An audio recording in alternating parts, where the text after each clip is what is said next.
the Arab soldiers attacked our village, targeting the young boys and girls.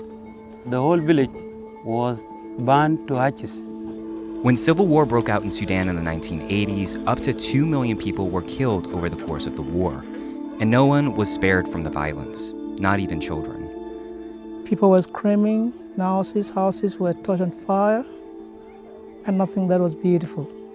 Everything was horrible. Thousands of young kids, mostly boys, fled the war by foot, leaving behind their families for safety. These children became known as the Lost Boys, even though they included some girls too. Those lost boys and girls, they ended up here in Kenya. But what happens when refugees are forgotten? I've been here for 26 years. I remain alone. We have nowhere to go. Hundreds of those who are also waiting for their chance to be resettled too are still waiting. For this episode of Now This World, we're in the Kakuma refugee camp that was created in 1992 for these children to speak to some of the refugees who still live here more than 20 years later. And find out what happens when a camp that was built as a temporary solution becomes a permanent home.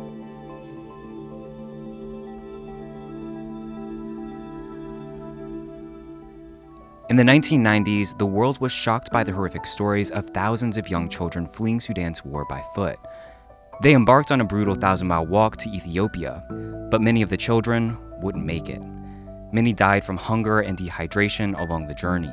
Some were even killed by wild animals or drowned crossing rivers. And the ones who made it safely to Ethiopia would soon find themselves on the move again, driven out by violence in 1991. Those who survived made their way to northern Kenya. When these people come, the first bunch, I was shocked to see just young guys, tall, and I didn't know who they were. So when I was trying to ask where are their parents, why are they alone, that's when I learned that these were people who have been affected by war. They lost their parent, and they have been trekking for several years until they arrived to Kenya. I was among the first people who came to Kakuma. We were welcomed by the government of Kenya. We were given Kakuma as our second home. But life wasn't easy for them, even when they made it to Kenya.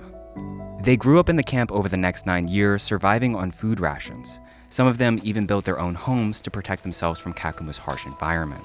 When the Lost Boys were going to the food distribution centers, they were given oil, and the Lost Boy started requesting that give us this empty gallon. They told her that they want to use them to make house roofs. They started replacing all the material that we had put and replacing it with this. So the rain could not enter, and it was also strong against the wind that was here. So most of them, these are oil donation from US. That was my primary school, and this is where I'm teaching at the same time. When you moved here in 92, this was your school when you were growing up? Yes. And now you're a teacher? Yeah.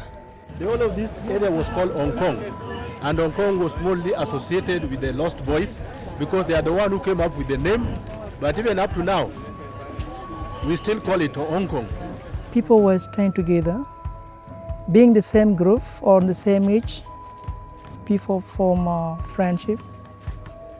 So when everything came, like any food came, people shared, people cooked together, people knows one another.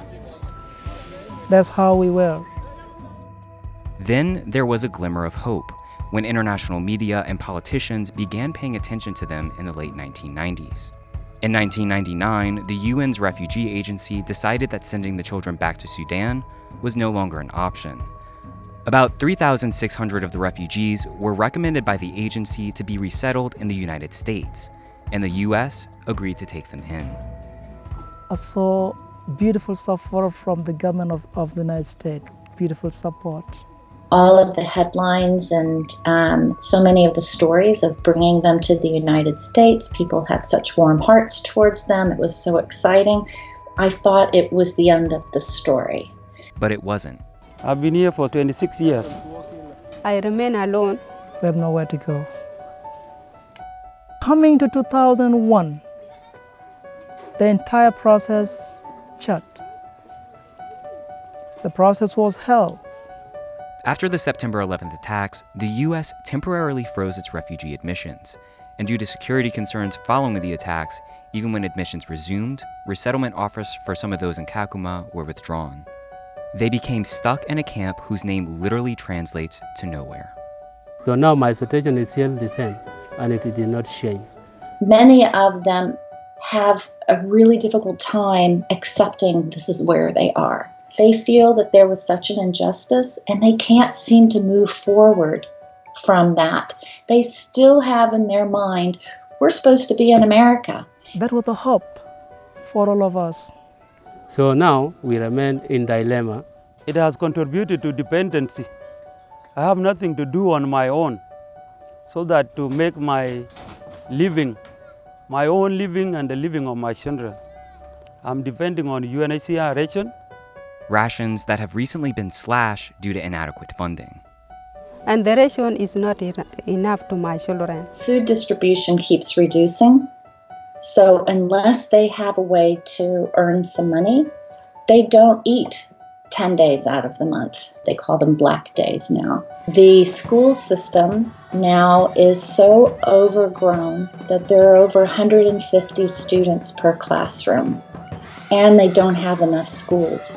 So they now are being required to pay $30 a year for each of their children to go to school. There's only a small percentage of people that make money, so their children now are not going to be educated.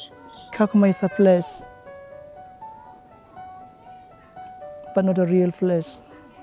When we were brought in Kakuma, we were brought as a refugee.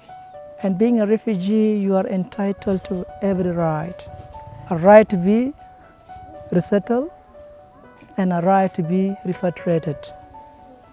But that might not be very likely, given the shrinking refugee quotas from places like the United States, as well as the current resettlement process. That's because the UNHCR prioritizes refugees they say are the most vulnerable in the camps, and the amount of time spent in a camp, even if it be decades, is not something they consider a vulnerability, according to the UNHCR's representative who heads the Kakuma camp. So sometimes people, criteria of how long they've been here is not always the reason why we are choosing them for resettlement. Let me explain that on average, UNHCR helps the resettlement of refugees throughout the year amounting to 1%. With that speed, to resettle to everybody in a refugee camp, it may take about 100 years. It does seem just heart-wrenching that they do watch people leave and they keep getting left behind. With little chance of being resettled or returning to South Sudan given the state of the war there, these refugees are essentially stranded in this camp. I feel bad, but there's no choice. It happened. They are there in USA and I'm in Kakuma. God made it for them, and it's still a chance. God will still made it for us.